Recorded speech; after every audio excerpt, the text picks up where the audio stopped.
سڵاو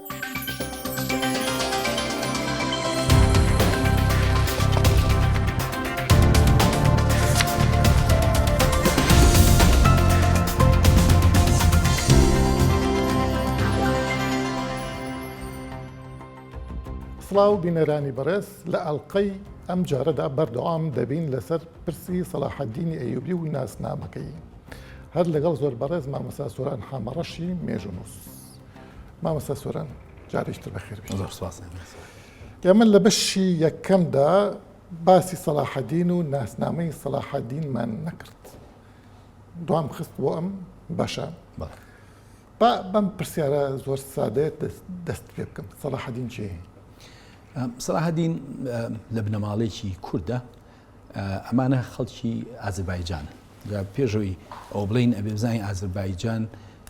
ناوەندێکی فەرهەنگی کوردی زۆر گرنگ بووە لە سەردەمی ئیسلامە. بۆ نمونە کە سوپای ئیسلامەگات تەنها نەتەوە کە باس کراوە لە ئازەربایجاندا کوردە، نەتەوەی دووەمیتیانە، یعنی ئازەربایجان وڵاتی کوردان بووە. دواتر ڕەوادی و شەدادیەکان دوو دەوڵەتی کوردی میرەکانیان پێڵەن صاحب ئازەربایجان. ئێمە ئاگامان لەو ڕابردووە نیە، ینی خاوەنی ئازەربایجان تەنانەت کۆنترین پەرتوک بناسرێت لە مێژووی ئازەربایجانە، هەتاوەکو ئەمڕۆ کە لە سەردەمی ئیسلام بە ناوی تاریخ ئازەربایجان پەرتوکەکەونە، بەڵام سەرناوەکەی هەیە میری ڕەوادی کوردی نووسێتی، چکە وڵاتی خۆی بووە مێژوەکەشی نووسیوە. جا لە پەرتوکەما بە قوڵی لەسەرمە نووسیوە. بێمەوە سەرەوەی سەلاحەددین لە تیرەی ڕەوادی کە سەر بە هۆزی گەورەی هەزەبانی هەولێرن خۆیان، بەڵام پەلیان هەیە و گەورە بوون. هەزەبانی هەم دەوڵەتە هۆزە، چکە لە پێش ئیسلامی شەهر حکومڕانی هەولێر بوون هەزەبانیەکان. ڕەوادیەکان پەلێکن لەوان. هەزەبانی گەشتونەتە؟ هەزەبانیەکان زۆر گەورن، یعنی دایکە هۆزەکە چیە؟ هەزەبانیە، بەڵام ئەمان پەلێکین. ڕەوادیەکان لەکوێن؟ لە ئازەربایجان. سەلاحەددین لە گوندێ لە دایک بووە، ینی بڵین ببوورە باوکو باپیری لە گوندێکەوە هاتووە، پێڵێن ئەژدانکان. ئەژدانکان لە سەرچاوە ئیسلامیەکانە پێڵێن ئەژدانقان.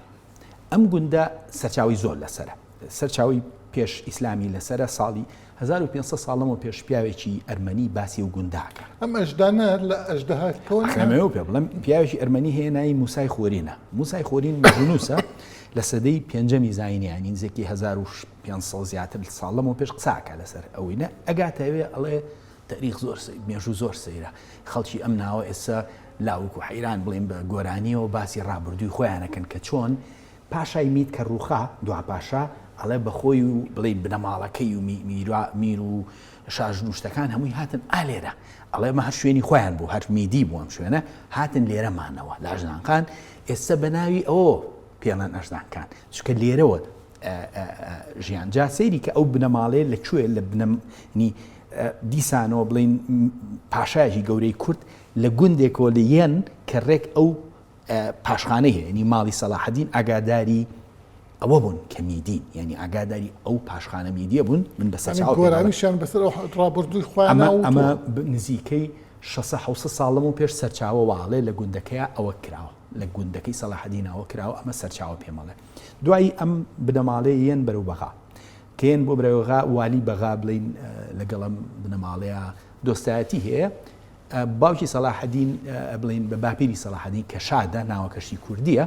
ئەبێ بە دژدار، هەر ناوەکەشی لە سەرچاوە ئیسلامیەکانە کوردیە، دژدار، ینی بڵین ئەوەی کە قەڵا پارێزێ، دژ ینی قەڵا، دار ینی عەرەبیش نییە. ئەو وەختە هێشتا زۆربەی دەستەواژەکان هەندێکێر بە کوردی بووە. دژداری تکری دەبێت لەوێ مێننەوە. خۆی و دوو کوڕی کە نەجمەدین و شێرکۆیە، کوڕەکەشی ناوی شێرکۆی و خۆشی ناوی شادە. ئەمە وردەوردەیتر کوڕەکەی کە نەجمەدینە بێ بە دژدار دوایی کێشێر ڕوایە لێرەوە ئەچن بەرە و لای زەنگیەکان و وردە بن بە سەرکردەی سەربازی، نازام جا بچمە ئەو قوڵایەوە یا بچینە بابەتی ترەوە. ماوەیە لای زەنگیەکانە بن، دوایی کێشە ڕوا لە میسر. ئەمانە بەهۆی و کێشانەوە شێرکۆی مامی سەلاحەددین لەگەڵ خۆی با بۆ میسر. لەوێ شەڕی گەورە ڕوا، شەڕی زۆر گەورە، کێشەیان زۆر هەیە. هینەکان فاتمیەکان هەر لە ناو ئەوەیە کێشیان هەیە، بەرامبەر خاچپەرستەکان کێشیان هەیە. حاڵ سەلاحەددین کۆمەڵێ شەڕا زۆر ئازانە شەڕەکە لێ گەنج هێشتا ئیتر مامی متمانە کاتە سەریە گینە مامی کوڕی هەیە خۆی کەچی سەلاحەدینە با لەگەڵ خۆی چکە پیاوێکی ئازا بووە و دوو خەسڵەت هەیە شێرکۆ زۆر ئازا بووە و زۆر تۆزە تووڕێیشی تایە شەڕانی بووە بەڵام باوکی سەلاحەدین زۆر دیبلۆماسی بوو سەلاحەدین ئەم هەردووشی تایە سەیرە ینی هەم دیبلۆماسیەتێکی سیر و ینی کە ئیبینی لە هەندێک لە شەڕەکانە چۆن تورکی بەکار هێزێکی تورک چۆن شەڕیان بۆ کردووە ینی زۆر زەحمەت بووە لە وەختێکا کە ئەو وەختی ئەو شەڕی بەم هێزە کردووە شەڕی کورد و تورک لەو ناوچانە بە شێوەیە کوڵاوە ینی بە هەزاران لێ کوشتووە کورد و تورک بەڵێ لە ناوچەکانی باکووری کوردستان هەتاوەکو باشوور شەڕێکی کورد و تورک ڕوویاوە لە وەختی شەڕی حەتی نۆمانە ینی یەکێکە لە شەڕە گەورەکانی مێژوو من پەرتوشێکمێ پیاوێکی کریسیان نووسێتی خەڵکی نووسیبینەوە نانێ وردەکاری و شەڕان نووسێ کە چەندیان لێ کوشتووە ناژ لە کورد ئەڵێ شەڕی کورد و شەڕی مید و کورد هەر بە کورد دەڵێ میت تەواوی پەرتوکەکەی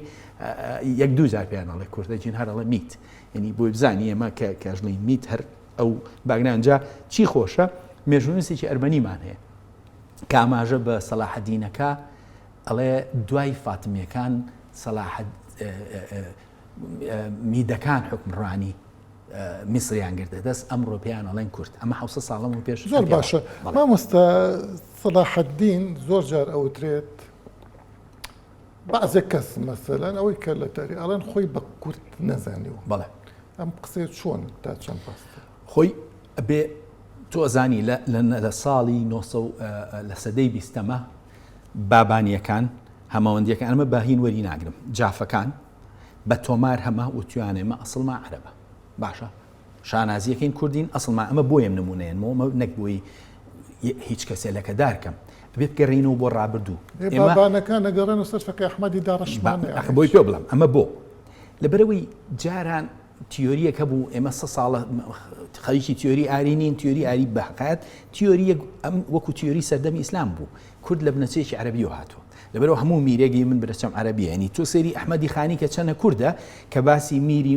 میری بۆتانەکە ئەڵێ لە بنەچەیەکی قوڕیشی عەرەبی ئەبێت ئێمە سەردەم بخوێنین بۆی شەرعیەت با بە دەسەڵاتەکەی شەرعیەت و ئەنجا ئەمە تیۆری بووە تیۆری سەردەمەکە بۆ مێژوونووسان جا مەقریزی من قوڕیش وەک لە حەدیث بەڵێ مەقریزی پیاوێکی زۆر خوێنەوارە لەو سەردەما ڕەخنەگرانە سێریواکە ئەڵێ هەندێ ئەڵێن عەرەبووەمانە ئەڵێ مە هەمووی درۆی هینەکانیانە کە زانیویانە دەسەڵات چوەتە دەستکورد ئەمەیان دروست کردو ئەو سەردەمەواڵێ جا زۆربەی دەسەڵاتدارەکان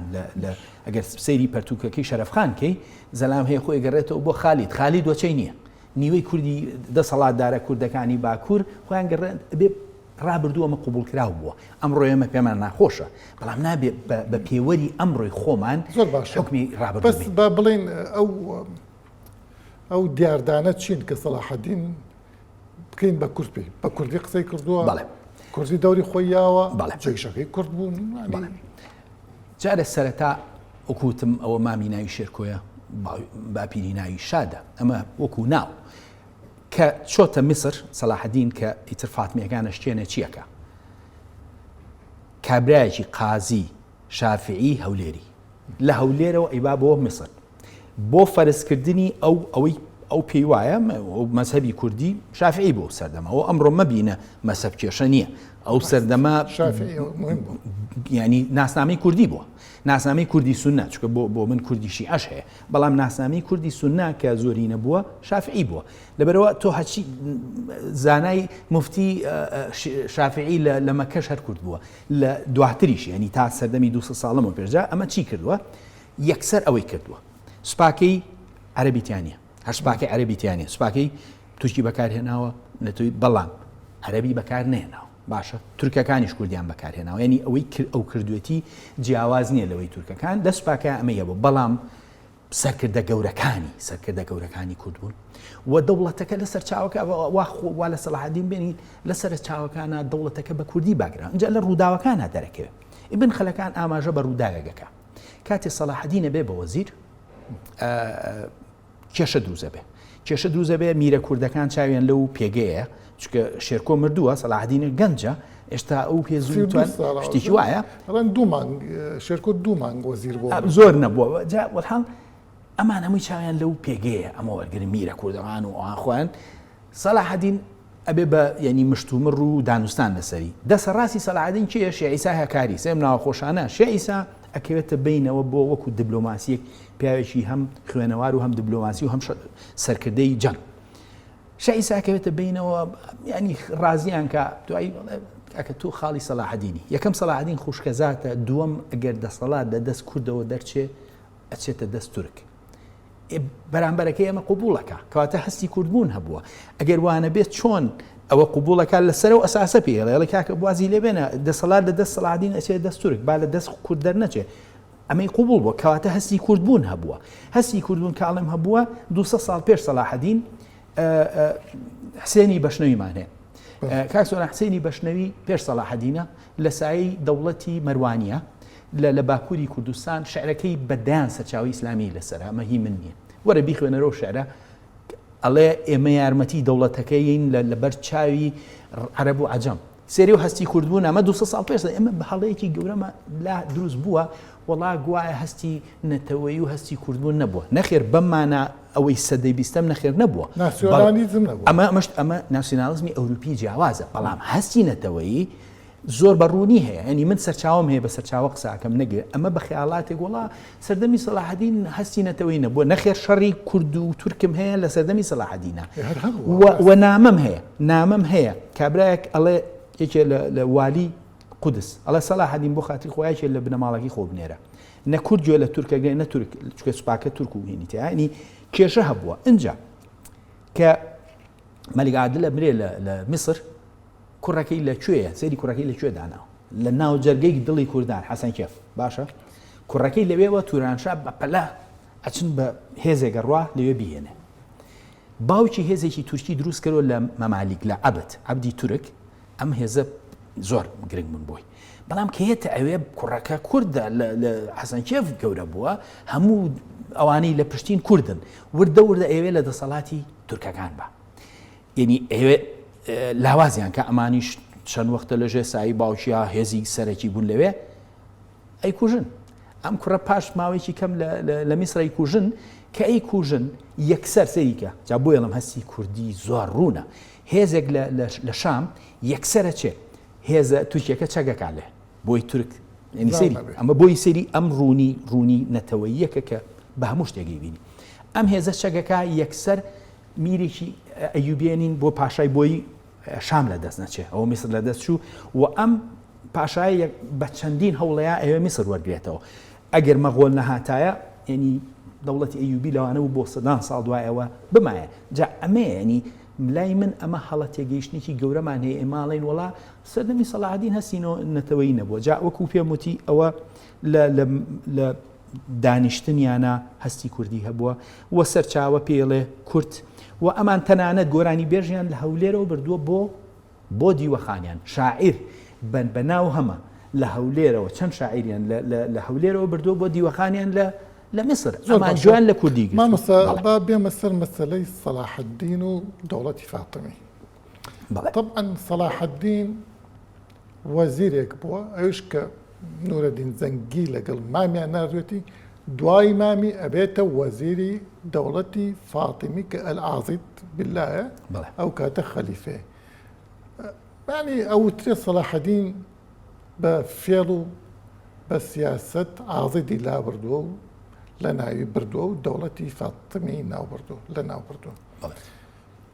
پێت وایە ئەمە طبعا سونەی عەرەب یەکی ئەڵەن ئەسڵەن ڕزگارکردنی قودس بە قەی لە ناوبردنی دەوڵەتی فاتیمی ئینجاز نەبووە بۆ سەلاحەدین کاکسوا من ناچمەوەی ئەوە چێتە خانەی ڕوانگەی شیعە و سونە من سەر بە و ناچمە سەر و شەڕی بینی ئەوان بەڵام وەکو لێگانەوە چکە من سەر بە هیچ یانی منەمێ وەکو لێ تێبگەم لە ڕووداوەکان بۆ چوونی من نەک بە بۆ چوونی من دەوڵەتی فاتمی لە دوا هەناسەیە بوو ینی خۆی ئەو هێزیان بۆچی هێنا بۆچی هێزی دەرەکی هێنا بۆ شێرکۆیان هێنا بۆی خۆش داوایان لە زەنگەکان کرد بۆ یارمەتی ینی خۆیان لە دوا هەناسەیە بوون بەڵام وەکو دەسەڵاتی شەرعی دینی بەدەستیانەوە بوو نە ئەڕوخان بەڵام لە دوا هەناسەیە وینە هێزیان نەما کۆمەڵگەی میسری و مەغریبی و ئانیش زۆربەی شیعە بوون لەو کاتە ئەو سەردەمە فاتمی میسر ینی بڵین ئەسهەری ئەو سەردەمە فاتمی بوو هەر وەک ئەوترێ ینی دەوڵەتی فاتیمی ئەسڵن لە ئەوڵا لە مەغریبا بۆ دوایی هاتووە ئەزهریان دروست کردو و قاهیرەیان دروست کردو ینی مەغریب و میسریش دەوڵەتی فاتیمی و شیعە بوو. بەڵێ بەڵام ئەم تۆ کەسێکی دەسەڵاتداری وا هێزێ لە ناوەچێ تۆ لە مەسەبێکی تری تەبەن وەکو هەموو مرۆڤێ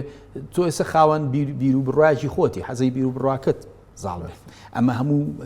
ئەمیش کابرا وەزیرە سێرەکە ئەمەی کە لە دەسەڵاتای خۆ ناچێت بە زۆر دەسەڵاتی باتەوە کابرا خۆی دەسەڵاتی نەماوە کۆتایی پێهێنا سەلاحەدین کۆتایی پێێنەوە بەڵێ ئەمە ڕاستێکی مێژوویە بەڵام خۆمە زوڵم نییە تۆ بچیت کۆتایی بە دەسەڵاتێ بێنی کە خۆی لە دوا هەناسایە یعنی ئەمە من نایبینم وەکو خاڵێکی لاوازی بەرام سەلاحەدین دەستی کرۆ بە گۆڕانکاری بەڵێ جا ئەمە بووە هۆی ئەوەی یەکێکە لەو خاڵانەی کە وەکوتم ئێستا ئەمڕۆ لە شیعەکان کە من هەموو لێکۆڵەرێکە لە سەری نووسی عەرەب یەکسەر ئەچم سەیری بزانم باگراوندی چییە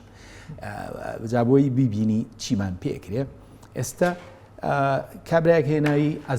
ئەزام لە ئۆکسفۆرد خوێنوێتی ئینگلیزیێکی مهم و ئەنی کە تۆ لە ئۆکسفۆرد خوێندە بڵیتونەڵی ئاستی لێکۆڵینەوەکانە چێتە کتێبێکی لەسەر نووسی هەر ناوی ناو سەلاحەدین لەم چەند ساڵا بە زمانی ئینگلیزی لەم سەر بۆ سەر خوێنمەوە سەرەکەم یەک هێڵی تیا هەموو شتێ هەر ئێوێ خەریکە وێژەی ناسیۆنالیزمی عەرەبی لە دەزەچێ یعنی ئیفلاسیان کردو ینی مایەپوچنە ئێستا ئەمڕۆ وێژەی نەماوە سەلاحەدین چییەکە ئێستا ئەم جارە بە وێژەی سونی داگیرەکە ئێوێ بڵێ ئەمە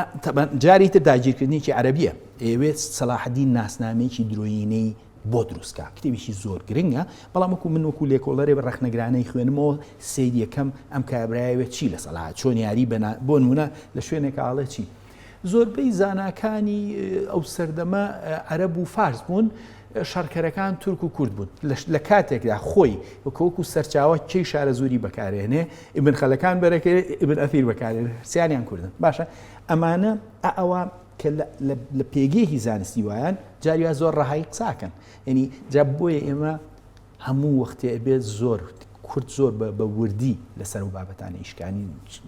یاریکردنێکی زۆر هەیە بەس مامۆستا با بڵێن ئەوە وەک دەوڵەت شیعە دەوڵەتی فاتیمی لەناوە بە باشە بەس سەلاحەدین هەیە هەر کللتوری شیعە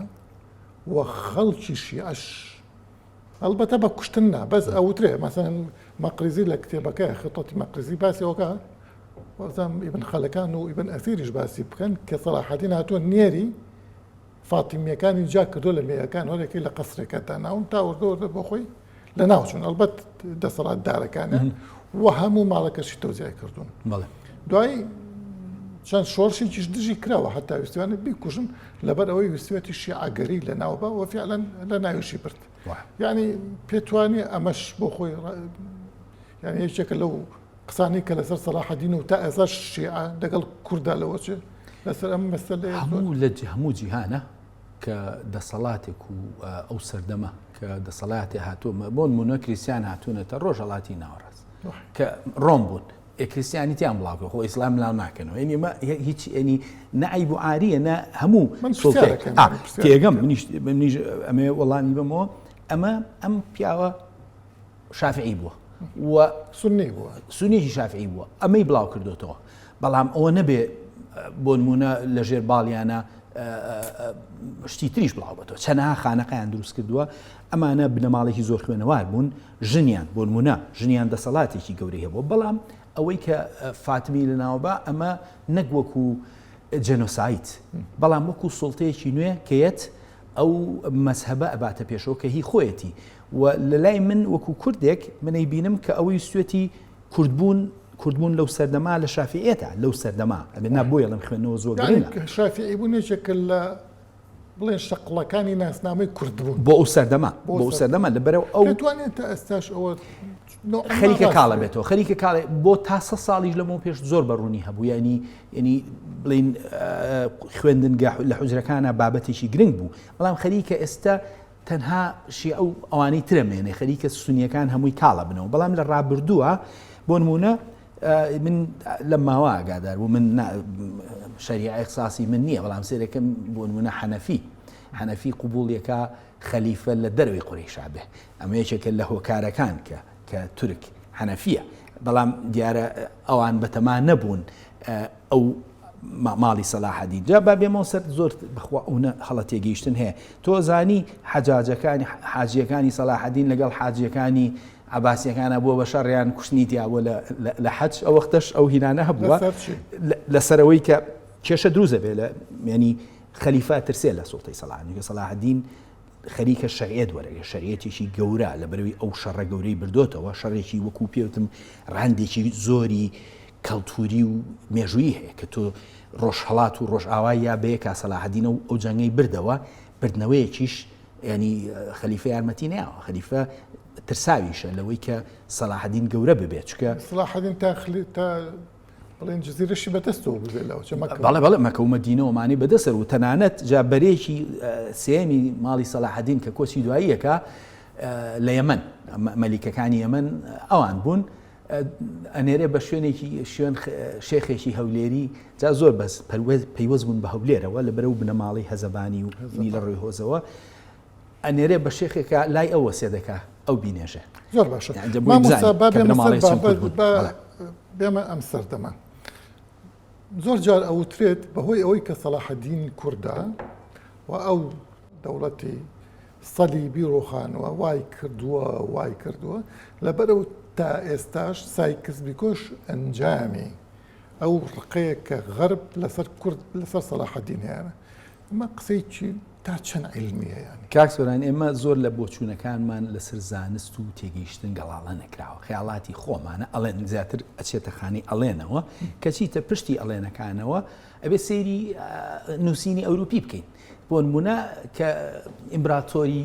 ئەڵمانی لە ساڵی 1970 ئەو نەیە کۆتایی هەشتا شتێکە کێت بۆ سەردانی دەوڵەتی عوسمانی ئەڵە بم بە سەرگۆڕی سەلاحەدین بۆی لە لای ئەوان لە خەیاڵی ئەوروپیا کەسێ نەبووە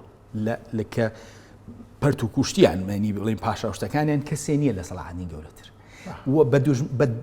بە جوانی بینیوانە نەک بە ناشینی چکە لە ئەدەبی ئەوروپیا سەلاحەدین جوان کراوە جاری وا هەیە توانم بڵێم نابابەتیانە جوان کراوە چۆتە خانەی ئەفسانەوە یعنی ئەوەی بەسەرا هەڵراوە نابابەتیانەیە ینی وەکو من وەکو لێکۆڵەرێکە سێریەکەم ئەبێت جای کەمەوە شاعیرانەیە لەبەرەوە کابرای ئیمبراتۆر هاتووی ویستێتی ینی سەرسان بۆ پێی ویستێت پێ سەر گۆڕەکەی بەس قسەیشترێ هەڵم گویا قائیدی حربی بڵین داگیرکردنی سووریا فەڕەنسی بۆ هاتووەتە سەر گۆڕەکەی سەلاحەدین و توێتی ئەوە گەڕاینەوە شتی وا هەیە وەڵڵاهی من دایماڵم ئەڵێن ئەبێت لە دەروی ئەڵێنا سەرچاوە ببینین جا کێتە سەر گۆڕەکەی ڕاستە کاکسۆران کێتە سەر گۆڕەکەی بینێ سادەیە یەکسەر تەمەەن هینێکی تاجەگوڵینێکی برۆنزە خاتە سەر گۆڕەکەی ئەمە هینە بە گۆڕەکەی سەلاحەدین لە هەمان کاتە یەک گۆڕەکەی بە سادا بینێ لە ئەڵمانیاوە گۆڕێکی تازەی لە مەڕمار بوانێرێ لەوێ دروستکراوە لە ئەڵمانیا ئەوان نات بەڵام بە تایبەت بڵین ئەمە دیاری ئەوە تا ئەمڕۆ لە پەنای ماوە بەڵام وەکو هینێک نەیان جوڵان نەیانستە ناوی بەڵام وەکو ڕێزێکیش لە پەنا گۆڕەکەی ئەماوە ئەجا وەرە بنەماڵی فەرەنسی هەیە هەتا 200 ساڵەوە پێشێکی لە مناڵەکانی ناوی سەلاحەدین بوو ئەمە وەکو بۆ بە ینی نەریتی ناو خێزان ئەمە یەکودوان نییە یعنی من ئەگەر ئەدەبی ئەوروپی پیشان بم ئەدەبی ڕۆژهەڵاتی هێندەی ئەدەبی ئەوروپی بە سەلاحەدین هەڵەیەوە بە هیچ شێوەیە ئەدەبی ڕۆژهەڵاتی ینی دوای بڵین دوای کۆچی دوای سەلاحەدین شتێکی ئەو تۆی گەورە ینی هەیە ناڵم سەرچاوانیە بەڵام ئەو ئەدەبە ئەوروپی کە سەلاحەدین کرۆ بە ئەفسانە جا بۆیە من لام سەیرە خەڵکواڵە سەلاحەدین ینی لە ئەوروپا ناشین نییە قەیناو جەنگی بردەوە ئەوروپا ینی یەک شتی هەیە ئەوروپا بە ڕق کار ناکە ڕق یعنی لە دەزانی لۆجیک لە دەزانی عەقڵ لەبەرەوە تۆ کوردیت لە بەرژەوەندی ئەوی هاوکاری دەکا ئەمە نییە وەڵا ڕقم لە کوردە وەڵا ئەمە ئیشی قسەی سەر هینە تەوانێ من لە بەرنامەکە قسانش بازەکەین بەڵام مە قسەی خەڵکە کە لە قوڵایی ئەوروپی تێناگا ئەوروپی بۆ بەرژەوەندی کارەکە منیش بۆ بەرچاوڕۆنی ئاخ منیش دەزانم منی بۆ بێ باسی بکەین چونکە هەیە لە ئارا و دەستی خۆشیش بکەین چونکە بەڕاستی خاڵێکە هەمیشەیەتە بەرچاو ئێمە بێ ینی باسیشی بکەین و لایەنە لۆجیکێکەشی باسکەین جا ئەمە لە کووردا زۆر ینی خەڵکی ناسراوی ژەمە ئەمە بازەکە ئەنی خەڵکێکە ناوی هێڵێ وەڵامە تۆڵی سەلاحەدینە لێمانەوەکەن ئەمە جگە لە ئەفسانەیەک و خەیاڵاتی کورد نەبێ هیچ ینی باگراوندێکی زانستینی و بەڵگەی لە پشتۆنی زۆر سپاس مامەسا سۆران خەمەش بینەرانی بەڕێز بەم شێوەیە هاتیینە کۆتایی ئەم ئەڵقەیەمان لەگەڵ خزمەتی بەڕێز مامەسا سۆران حەمەڕەش تا ئەڵقەی داهاتوو بابەتیشتر و میوانیشتر خواتان لەگەڵ.